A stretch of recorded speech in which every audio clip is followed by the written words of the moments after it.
Welcome everyone. My name is Yohana Muhammad. I'm a student of Makerere. I'm doing software engineering. I'm here to present my understanding of machine learning. In my introduction, this presentation summarizes my understanding of machine learning after completing the course, the diploma course with Alison. We will explore the entire process from start to finish. First, we look at the fundamental steps of preparing data, feature scaling, data cleaning, and feature engineering. Good data is the foundation of every successful model. From there, we move into core modeling techniques. We distinguish between parametric and non-parametric models. We dive into specific algorithms like decision trees, key nearest neighbors, and support vectors machines, comparing concepts like hard margin versus soft margin. Finally, we touch on advanced topics that improve models' performance and interpretability. This includes ensemble learning with bootstrap, sampling, and their applications, and drawbacks of principal component analysis for dimensionality reduction. Throughout the presentation, we will use examples like the Iris dataset to see how these concepts work in practice. In our first module, we have machine learning and regression. Module 1 covers machine learning and regression. At its core, machine learning is a branch of AI where computers learn patterns from data to improve their performance without being explicitly programmed for every task. We see this all around us in everyday tools like spam detection for our emails, fraud detection for our credit cards, and recommendation system on Netflix or Spotify. Note that you have two types of machine learning. You have supervised learning and unsupervised learning. The supervised learning learns using labeled data, classification, and regression, and the unsupervised learning finds hidden patterns in unlabeled data, clustering, and association. You have linear and logistic regression. We move to two fundamental algorithms, linear regression and logistic regression. Linear regression is used when you want to predict a continuous number, for example, estimating the price of a house based on its size. The formula is y, which is equal to a plus bx plus error. Y represents what you want to predict, x is the variable we use to predict, b is the slope, a is the intercept value of y when x is equal to 0, error is the difference between prediction and reality. Then after, we have logistic regression. Despite its name, it's actually used for classification. It predicts probabilities that fall into categories like yes or no, true or false, essentially 0 or 1. And 2, we have k nearest neighbors. Module 2 introduces the k nearest neighbors algorithm, or KNN. This is non-parametric algorithm, meaning it doesn't assume a specific data structure. Instead, it classifies new data points by looking at the nearest existing data points. Essentially, it asks who is nearby. It calculates this closeness using distance metrics, most commonly Euclidean distance. A practical example would be classifying a new customer by comparing them to similar existing customers in your database. KNN implementation and dimensionality. Moving into how we actually implement KNN, it follows a straightforward process. First, we choose the value of k, how many neighbors to consider, then we calculate the distance to those neighbors, typically using Euclidean distance. Finally, we assign a class based on majority vote, whatever class most neighbors belong to. However, KNN has important limitation. Sensitive to scaling. Features with larger values will dominate features with smaller values.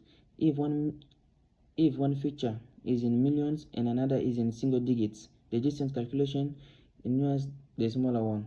Example, you have house price, which is can be millions, versus numbers of bedrooms 1 to 5. Price always wins, so the solution is to scale all features to the same range. After I have the cast to dimensionality, as you add more features, dimensions, data points become spread out. In high dimension, everything is far from everything else. So nearest neighbors are not longer truly close. KNN performance drops sharply. In other words, KNN performs poorly when you have too many features. In tree, you have decision trees. Decision trees and pruning. What is a decision tree? A decision tree is a tree-based supervised learning model. It splits data by asking a series of conditions. Each question creates branches leading to decision. Very easy to interpret and visualize. You have two examples here. The first one, the tree asks, is age is less than 30, then follows up with more questions until reaching fit or unfit. Then the second, this is a diagram, shows root nodes, decision nodes, where questions are asked, and lift nodes, final outcomes. How decision trees split data. The trees test different conditions and pick the best one at each level, at each step. You have a real example here. Which ad company do you choose? You have Facebook versus Instagram. Each part shows cost, success rate, and payoff. Tree helps visualize which choice is better. After, you have entropy and information gain. How trees choose the best split. Entropy measures empiricity, tells you how mixed your data is. 0 is equal to completely poor, and 1 is equal to completely mixed. Information gain measures split quality. Gain is equal to entropy before split minus entropy after split. Here was an example that calculates entropy for a play golf using Outlook features.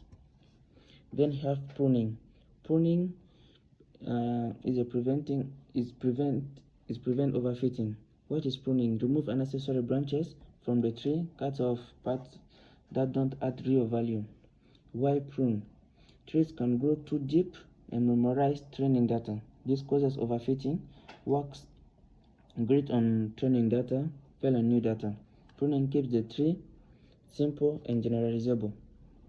You have analogy, full tree memorizing answers for a practice test, and the prune tree understanding the concept so you can handle any test. Here you have ensemble learning. Ensemble learning combines multiple machine learning models to work together as one. This approach improves accuracy because the group of models makes better predictions than any single models could alone. It also reduces variance, meaning the predictions becomes more stable and less sensitive to small changes in the training data. Think of it like getting a second opinion from multiple doctors instead of relying on just one. If one doctor makes a mistake, the others can correct it. Two common examples are random forest and boosting. Random forest builds many decision trees on different random samples of data and lets them vote on the final prediction. Boosting builds models one after another. When each new focuses on correcting the mistakes made by the previous ones. Here you have random forest and bootstrap sampling. Bootstrap sampling means taking random sampling from your data while allowing the same data point to be picked more than once. This is called sampling with replacement. Each new sample is slightly different from the original, which creates variety amongst the trees. Then you have the random forest. Random forest builds multiple decision trees using bootstrap sampling and samples. Each tree sees a different version of the data. The algorithm also randomly selects a subset of features to consider at each split, ensuring the trees are not all identical. When a new prediction is needed, all trees vote and the majority wins. Why random forest is stronger than a single tree? A single decision can be unstable. Change the data slightly and the tree structure may change completely. Random forest solves this by averaging many trees together. The individual trees may make mistakes, but they make different mistakes. When you combine them, the errors cancel out. The overall prediction becomes much more reliable. Pro and cons. The biggest advantage is high accuracy. Random forest often performs well without match turning and handles both numerical and categorical data. The main disadvantage is that it becomes less interpretable. A single tree is easy to explain. A forest of hundreds of trees is not. You lose the ability to see exactly why a decision was made. Here you have support vector machines. What is SVM? SVM is a classification algorithm that finds the best line or hyperplane to separate different classes. It doesn't just draw any line. It finds the optimal line that maximizes the distance between classes. The optimal hyperplane. This images shows the optimal hyperplane in the middle with margins on both sides. The support vectors are the data points that touch the edges of the margin. These points are critical because they define where the boundaries lies.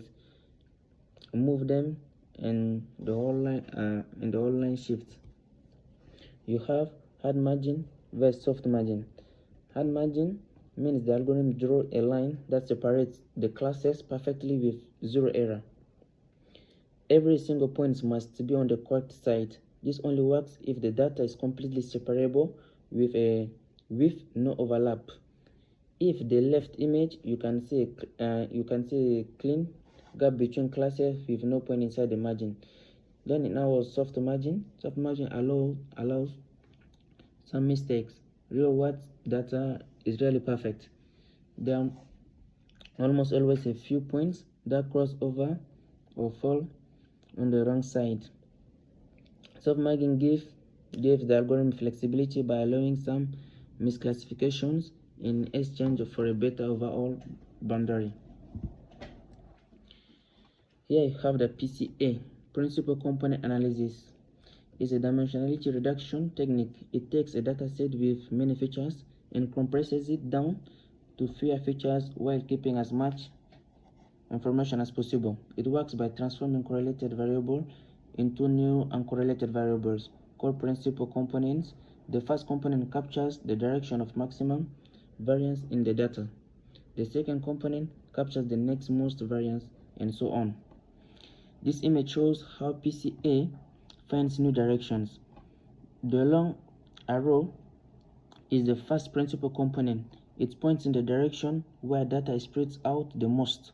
The short arrow is the second component perpendicular to the first, capturing the remaining variance. How PCA works and its trade-offs.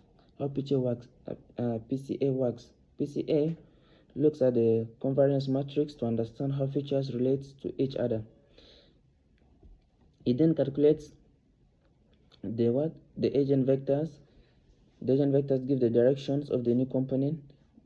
The edge values tell how much variance each component holds. Application of PCA. You are visualizing high-dimensional data in 2D or 3D, reducing noise by dropping late components, speeding up machine learning algorithms, dealing with multi-collinearity in data. Drawbacks of PCA. You lose interpretability. The new components are combinations of all features and don't have clear meanings. It assumes linear relationship. It won't capture complex patterns. Then you have scaling matters. If you don't scale your data fast, features with larger values will dominate. You can also lose important information if you draw too many components. You have the PC application and drawback.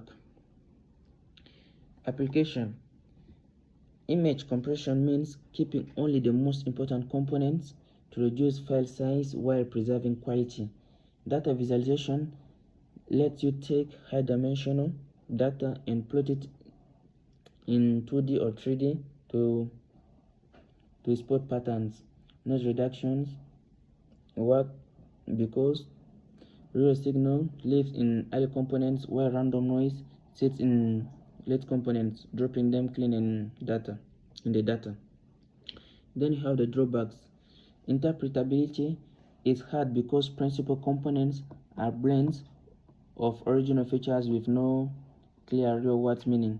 You may lose information when you drop components. There is always a trade-off. PCA is always sensitive to scaling. If features have different units, the ones with larger numbers will dominate unless you understand. First, features engineering and data cleaning.